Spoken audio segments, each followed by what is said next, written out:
வணக்கம் நண்பர்களே. இந்த வீடியோவில் என்ன பார்க்க போகிறோன்னா, இன்றைக்கி ஒரு பயங்கரமான ஒரு மேட்ச்சு, சென்னை விசஸ்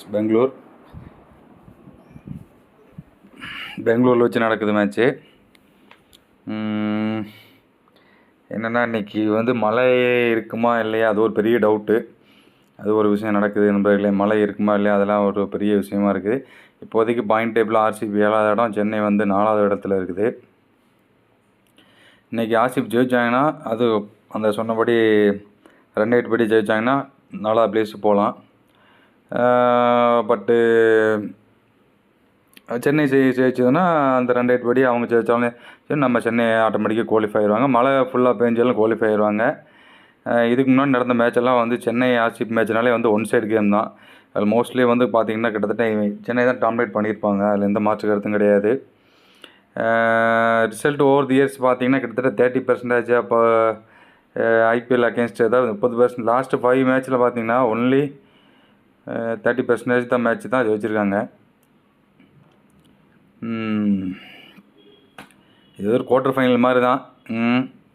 ஜிஎஸ்கேக்கு ஐபிஎல் கொஞ்சம் அப் அண்ட் டவுனாக இருந்திருக்கு. ஏன்னா நமக்கு நிறையா பவுலர் இன்ஜுரி அந்த மாதிரிலாம் கொஞ்சம் இருந்துச்சு. நிறையா மேட்ச் டாஸ் வின் பண்ணாமல் போனது, டாஸே ஜெயிக்காமல் போனது, அது ஒரு பெரிய ஒரு இப்போ இதாக இருந்துச்சு. இப்போ பார்த்தீங்கன்னா பெங்களூரில் இன்றைக்கி கடைசி மேட்ச்சு, இது ஒரு பெரிய ஒரு விஷயமா தெரியுது. அதான் டார்கெட் பார்த்தீங்கன்னா பெங்களூர் 200 ரன் அடித்தாங்கன்னா சென்னை சூப்பர் கிங்ஸ் 18 ரன்னு வித்தியாசத்தில் ஜெயிக்கணும். சரிங்களா? இல்லைன்னா 200 ரன்னை 11 பாலில் இருக்கும்போது இப்போ இது பண்ணணும். அதான் மெயினாக. சரிங்களா? இன்றைக்கி மொயின் அலிக்கு யார் ரீப்ளேஸ்மெண்ட்டாக கேட்டிருப்பாங்க. ஸ்டாண்டர்ட் கொண்டு வரது ரொம்ப நல்லதுன்னு நினைக்கிறேன். கிளாஸை நல்லா போடுவாப்புன்னு நினைக்கிறேன். பார்ப்போம் யாரை கொண்டு வருவாங்க தெரில. 2 பேரும் நல்ல ஆப்ஷன் தான். ஏன்னா பெங்களூர் பிச்சு ஸ்பின்னுனா கொஞ்சம் போட்டு அடிக்கிறான்ல, அது ஒரு பெரிய ட்ராபேக்காக இருக்குது. அதுக்காண்டி ஃபாஸ்ட் பவுலிங் எடுத்துகிட்டு போனால் இப்போ ரீசெண்ட் நடந்த மேட்ச்சில் பார்த்திங்கன்னா ஃபாஸ்ட் நல்லா எடுபடுது அங்கே அதனால தான் இங்கே யாஸ் தயால், நம்ம வைசாக் விஜயகுமார், அப்புறம் பெர்குஷனு, சிராஜ் இவங்கெல்லாம் இப்போ கொஞ்சம் நான் இந்த 3 மேட்ச்சை நல்லா பண்ணிகிட்ருக்காங்க. பண்ணதுக்கு காரணம் அந்த பிச்சு ஓரளவுக்கு 2 பேஸ் விக்கெட்டாக இருக்குது. அதனால் நல்லா பண்ணுறாங்க. அதனால் நம்ம ஸ்பின்னரை விட ஃபாஸ்ட் பவுலிங் எடுத்துகிட்டு போனால் நல்லாயிருக்கும். அதனால் எடுத்துகிட்டு பார்க்கலாம், பொறுத்து பார்க்கலாம். எல்லோரும் கடைசி ஐபிஎல்னு சொல்கிறாங்க தோனிக்கு. அவர் என்னமோ ஐபிஎல் ஆகிற மாதிரி தெரியல, ரிட்டையர் ஆகிற மாதிரி தெரியல. பயங்கர பில்டப் கொடுக்குறாங்க ஜிஎஸ்கே அண்டு ஆர்சிபின்னு போட்டால். ஆர்சிபி எனக்கு தெரிஞ்சு அந்தளவுக்கு ஜிஎஸ்கே ஒன்றுமே பண்ணலை. ஏன்னா கிட்டத்தட்ட நம்ம தான் டாமினேட் பண்ணியிருக்கோம். சும்மா அந்த இன்ஸ்டாகிராம்லேயும் ஃபேஸ்புக்லேயும் தான் இப்போ மீம்ஸ் போட்டு ரொம்ப இது பண்ணிகிட்ருக்காங்களே. பொறுத்திருந்து பார்க்கலாம். இது பேட்டிங் பிச்சுன்னு சொல்கிறாங்க. பட் கிட்டத்தட்ட கடைசி நடந்த கொஞ்சம் மேட்செல்லாம் பார்த்தீங்கன்னா கொஞ்சம் பவுலிங்க்கும் 2 பேஸ் விக்கெட்டாக இருக்குது. 2 பால் நின்று வர்ற மாதிரி இருக்குது. அதனால் கொஞ்சம் பொறுத்திருந்து பார்க்கலாம். மற்றபடிக்கு இந்த வேறு பிச்சை பற்றி சொல்கிறதுக்கு ஒன்றும் இல்லை. ப்ரீவியஸ் மீட்டிங் போட்டிருக்காங்க. அதை நம்ம ஈஸியாக ஜெயித்தோம். கிட்டத்தட்ட 6 விக்கெட் வித்தியாசம் நம்ம ஜெயிச்சோன்னு நினைக்கிறேன். அதெல்லாம் தெரிஞ்சது தான். Royal Challengers Bangalore Will Jacks போல் தான் மேக்ஸ்வெல் வருவான்னு நினைக்கிறேன். யாஸ் தயால் கண்டிப்பாக விளையாடுவார். இம்பேக்ட் பிளேயராக கண்டிப்பாக இருப்பாப்னு நினைக்கிறேன். சொபில் சிங்கு அந்த பையன் நல்லா விளையாடுவான்னு நினைக்கிறேன். விராட் கோலி, பாப்பு, மேக்ஸ்வெல், படித்தல், லோமுனர், கிரீனு, கார்த்திக், யாஸ் தயால், கரண் சர்மா, முகமது சிராஜ், லாக்கி பெர்குசன், ஸ்வப்னில் சிங்கு இதுதான் அவங்க டீமு. சென்னையை பொறுத்தளவுக்கு மொயின் அலி இல்லை. அதனால் ஸ்டாண்ட்னர் உள்ளே வருவாரா, இல்லாட்ட வேறு யாரும் கொண்டு வருவாங்களா, என்ன ஏதுன்னு ஒன்றும் புரியல. சமீர் ரிஸ்வி நம்பர் 7 இன்றைக்கி ஏறதுக்கு வாய்ப்பு இருக்குது. ஏன்னா சின்ன கிரவுண்டு போட்டு பொலன்னு பொழக்கலாம். அதனால் ரிஸ்விக்கு ஒரு நல்ல ஒரு வாய்ப்பு இருக்குது. பார்ப்போம். உத்ராஜ், சச்சின் ரவீந்திரா, மிச்சல், சிவம் துபை, ஜடேஜா, சமீர் ரிஸ்வி, தோனி, ஸ்டாண்ட்னர், சதூர், திக்ஷனா, துஷார் பாண்டே, சிம்ரன் சிங் நல்ல காம்பினேஷனாக இருக்குது. பார்ப்போம். பாப்பு கிட்டத்தட்ட இந்த ஐபிஎல்லில் 13 மேட்ச்சில் 28 தான் ஆவரேஜ். 367 ரன் அடிச்சிருக்காப்புல. பவர் பிளேயில் கிட்டத்தட்ட 27 ஆவரேஜ் தான் இருந்திருக்கு. லாஸ்ட் இயர் பார்த்தீங்கன்னா கம்பேர்ட் டு 120. எங்கள் அப்பா என்னது 120 இருக்குது. ஆர்சிபி லாஸ்ட்டு 7 கேமில் பார்த்தீங்கன்னா 140. ஃபஸ்ட்டு 6 கேமில் ஸ்ட்ரைக்கிங் ரேட் போட்டிருக்காங்க. கேப்டன் குரூஷியல் லாக் விளாட்னு சொல்லியிருக்கிறாங்க. பாப்பா பொறுத்து சிவம் துபே பார்த்தீங்கன்னா ஃபஸ்ட் ஹாப்பில் நல்லா விளாண்டாப்பில். T20 ஸ்கோருக்கு அடுத்துக்கு நல்லா விளாடும். அதுக்கு நம்ம ஒன்றும் பண்ண முடியாது. 2 மேட்ச் டக் அவுட் ஆனார். பரவாயில்ல. இப்போ நெக்ஸ்ட் போன மேட்ச்சு கூட கொஞ்சம் நல்லா விளாண்டாப்பில். அது வந்து நம்ம பெருசாக இது பண்ண வேண்டிய அவசியம் இல்லை. அது ஃபார்முக்கு வந்துருவார், கண்டிப்பாக வந்துருவார். அதில் எந்த ஒரு டவுட்டும் இல்லை. அதனால் அதை பற்றி நம்ம யோசிக்க வேண்டாம். சிவம் துபே வந்து எப்போ வேணால் ஃபார்முக்கு வரக்கூடிய ஆள். அதை பற்றி பிரச்சனையே இல்லை நமக்கு. ஏன்னா அவர்லாம் ஒரு நின்றுட்டாப்புலனா தொலைச்சி தொங்க விட்டுருவாப்புல. அந்த மாதிரி பிளேயரு. பிச்சு கண்டிஷன் பார்த்தீங்கன்னா 78% மழை பெய்யுன்னு சொல்லியிருக்காங்க. பட் இப்போதைக்கு வெதர் வந்து கொஞ்சம் இது மாதிரி இருக்குது, க்ளோடியாக தான் இருக்குதுன்னு சொல்லியிருக்கிறாங்க. பார்ப்போம். 193 சீசன் வந்து திஸ் ஒன்னில் ஆவரேஜ் ஸ்கோராக இருந்திருக்குது. There is no grass centre பிச்சு.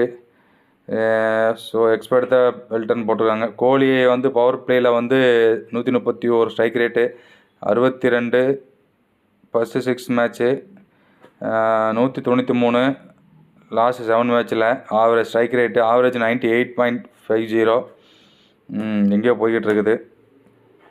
ஃபஸ்ட்டு 6 கேமில் என்னமோ 136 ஸ்ட்ரைக் ரேட்டு, ஆவரேஜ் 62. கடைசி ஆண்டில் 6 கேமில் பார்த்தீங்கன்னா 193 ஸ்ட்ரைக் ரேட்டு, 98 கிட்டத்தட்ட 100 ரன் ஆவரேஜ் வச்சுருக்காங்க நண்பர்களே லாஸ்ட் 7 மேட்ச்சில். ஆர்சிபி தோனி ஃபேவரட் ஆப்போசிஷன் எல்லாத்தையும் தெரியும். 413 ரன் அடிச்சிருக்காரு, ஆவரேஜ் 82.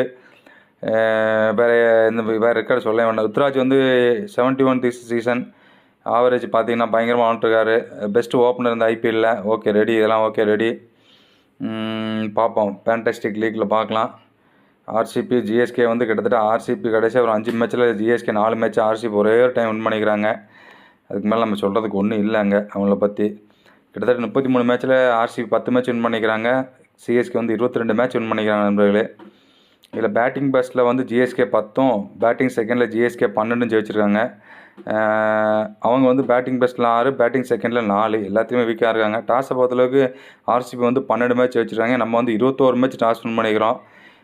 21 மேட்ச் டாஸ் வின் பண்ணி 12 மேட்ச் பவுலிங் போட்டிருக்கோம், 9 மேட்ச் பேட் பண்ணியிருக்கிறோம். அவங்க வந்து 6 match bat best, 6 match bowling best அந்த மாதிரி எடுத்துருக்குறாங்க. ஹையஸ்ட் ஸ்கோரு ஆர்சிபி பொறுத்தளவுக்கு நமக்கு அகேன்ஸ்டாக 218 கெட்டு, நம்ம வந்து 226க்கு 6. ஆவரேஜ் ரன்ஸ் ஆர்சிபி வந்து 146, நம்ம 154. ஆவரேஜ் விக்கெட் லாஸ்ட்னு பார்த்தீங்கன்னா 6.73, நம்ம வந்து 5.39. ஹையஸ்ட் ஸ்கோர் கோலி வந்து 1020 ரன் நமக்கு எதிராக அடிச்சிருக்காப்புல. தோனி வந்து 751 ரன் அடிச்சிருக்காரு ஆர்சிபி அகேன்ஸ்டாக. Most wicket Maxwell 4, Ravindra Jadeja 18. First bowling wicket பார்த்தீங்கன்னா மேக்ஸ்வெல் 2/28, முஸ்தபிர் ரஹ்மான் 4/49. சின்னஸ்வாமி ஸ்டேடியம் பார்க்கலாம் என்ன ஏதுன்ட்டு. இங்கே 2 பேரும் சேர்ந்து ஒரு 10 மேட்ச் விளாண்டுருக்காங்க. அதில் ஆர்சிபி 4 டைம், ஜிஎஸ்கே வந்து 5 டைம். 3 டைம் வந்து ஆர்சிபி வந்து பேட்டிங் பெஸ்ட் பண்ணிக்கிறாங்க, 1 டைம் வந்து பேட்டிங் செகண்ட் பண்ணிக்கிறாங்க. அதே சிஎஸ்கே வந்து 3 time batting first, 2 time batting second.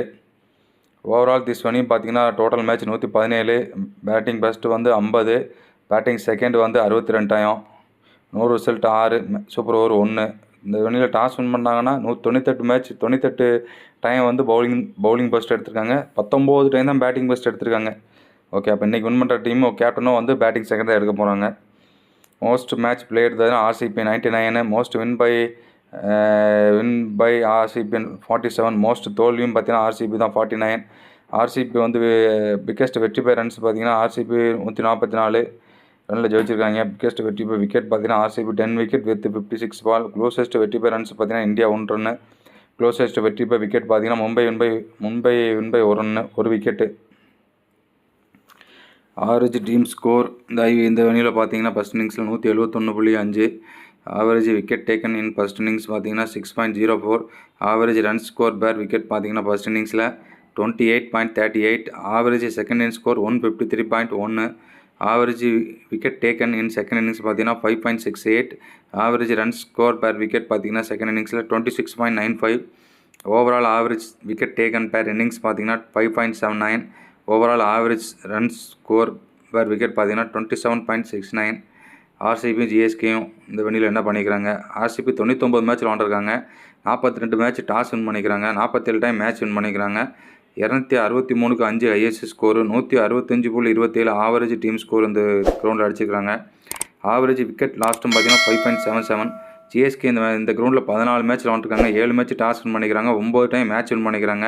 Highest score 242க்கு 6, average team score 159. Average wicket லாஸ்ட்டும் பார்த்தீங்கன்னா 5.29. அதிக ரனில் இங்கே ஆர்சிபி வந்து பார்த்தீங்கன்னா 144 ரனில் ஜெயிச்சிருக்காங்க. அதே மாதிரி ஜிஎஸ்கே வந்து 54 ரனில் ஜெயிச்சிருக்காங்க. அதிக விக்கெட்டில் வித்தியாசம் ஜெயிச்சது பார்த்தீங்கன்னா ஆர்சிபி வந்து 10 wicket with 56 ball remaining. CSK வந்து 8 விக்கெட்டு வித் 14 பால் ரிமைனிங்கு. அதாவது ஒஸ்ட்டு ரனில் தோற்றது பார்த்தீங்கன்னா கேகேஆர் கூட வந்து ஆர்சிபி வந்து 140 ரனில் தோற்றுருக்காங்க. நம்ம வந்து ஆர்சிபி கூட 36 ரனில் தோற்றுருக்கோம். ஒஸ்ட்டு விக்கெட் லாஸ்ட்டில் தோற்றது பார்த்தீங்கன்னா மும்பை கூட வந்து ஆர்சிபி வந்து 9 விக்கெட்டு வித் 12 பால் இருக்கும்போது மும்பை கூட தோற்றுருக்காங்க. நம்ம வந்து ஆர்சிபி கூட வந்து 8 விக்கெட்டு வித் 12 பால் இருக்கும்போது இதில் ஆர்சிபி ஜெயிச்சிருக்காங்க நம்மளை வந்து. ஓரளவு பரவாயில்ல. இதெல்லாம் தெரிஞ்சதான். மோஸ்ட் விக்கெட்டு இது பேட்டிங் ரன் பார்த்தீங்கன்னா கோலி தான் இருப்பாப்புல. 3293. மோஸ்ட் ரன் அது டிவிலியர்ஸ் பார்த்தீங்கன்னா 1925, கெயில் 1756. ஹையஸ்ட் ஸ்கோர் கெயில் பார்த்தீங்கன்னா பூனே வாரியர்ஸ்க்கு அகேன்ஸ்டாக 66 பாலுக்கு 175. ஏபிடி வந்து குஜராத் லைன்ஸுக்கு அகேன்ஸ்டாக 52 பாலுக்கு 129. கெயில் பஞ்சாப் கிங்ஸ்க்கு அகேன்ஸ்டாக 57 பாலுக்கு 117. பெஸ்ட் பேட்டிங் ஆவரேஜ் தோனி 97 12 இன்னிங்ஸில். அப்பா கான்வே ஒரு இன்னிங்ஸில் 83, ஹெட் 3 இன்னிங்ஸில் 81. அதே ஸ்ட்ரைக் ரேட் பார்த்தீங்கன்னா தோனி 12 இன்னிங்ஸில் 190. மேக்ஸ்வெல் 11 இன்னிங்ஸில் 182. டெய்லர் 9 இன்னிங்ஸில் 178. மோஸ்ட் சிக்ஸஸ் பார்த்தீங்கன்னா கெயில் 149, கோலி 134, ஏபிடி 120. மோஸ்ட் 4 பார்த்தீங்கன்னா கோலி 308, ஏபிடி 152, கெயிலுக்கு 125. ஹையஸ்ட் பார்ட்னர்ஷிப் பார்த்தீங்கன்னா கோலி அண்ட் ஏபிடி குஜராத் லைன்ஸ்க்கு அகேன்ஸ்டாக 229. கெயில் அண்ட் தில்சன் பூனே வாரியர்ஸ்க்கு அகேன்ஸ்டாக 167. கோலி அண்ட் ஏபிடி எஸ்ஆர்எஸ்க்கு அகேன்ஸ்டாக 157. ஓகே நண்பர்களே, இவ்வளோ தான் மேட்ரு முடிஞ்சு போச்சு. ஆனால் இன்றைக்கி மலைய கையில் தான் இருக்குது. எனக்கு என்னமோ இன்றைக்கி செகண்ட் பேட்டிங் அது டாஸ் வின் பண்ணால் செகண்ட் பேட்டிங் தான் பிடிக்க போகிறாங்க. ஏன்னா மழை பெய்யனால டாஸுக்கு பார்ப்பாங்க. சரி அவங்க என்ன ஸ்கோர் அடிக்கிறாங்க அதை பார்த்து அடிக்கலாம்னு சொல்லி ஒரு முடிவோடு இருப்பாங்க. அதனால் செகண்ட் பேட்டிங் தான் யாராக இருந்தாலும் பிடிக்க போகிறாங்க.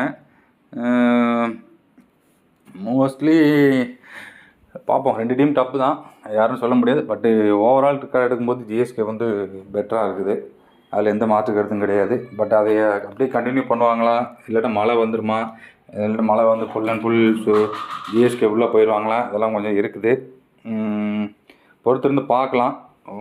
மழை இல்லாமல் மேட்ச் நினச்சினா நல்லா ஒரு இன்ட்ரெஸ்டிங்காக மேட்சாக இருக்கும். ஒரு ஹையஸ்ட் ஒரு ஐபிஎல் இந்த நல்லா வியூஸ் போகிற மேட்சாக இருக்கும். ஏன்னா கோலி அது மாதிரி தோனிங்கும் போது பயங்கர ஒரு எக்ஸ்பெக்டேஷன் பயங்கரமாக இருக்குது. அதனால் வந்து எதுவும் முக்கியமான குரூசியலான மேட்ச்சு. ஏற்கனவே ஆர்சிபி சென்னைனாலே நல்லா ஒரு பயங்கரமான ஒரு போட்டியாக இருக்கும். அது இல்லாமல் இது ஒரு குரூசியல் மேட்சுங்கும் போது இன்னும் கூட ஒரு பயங்கரமாக ஒரு இதாக இருக்குது. கொஞ்சம் பொறுத்திருந்து பார்க்கலாம் நண்பர்களே. தேங்க்யூ.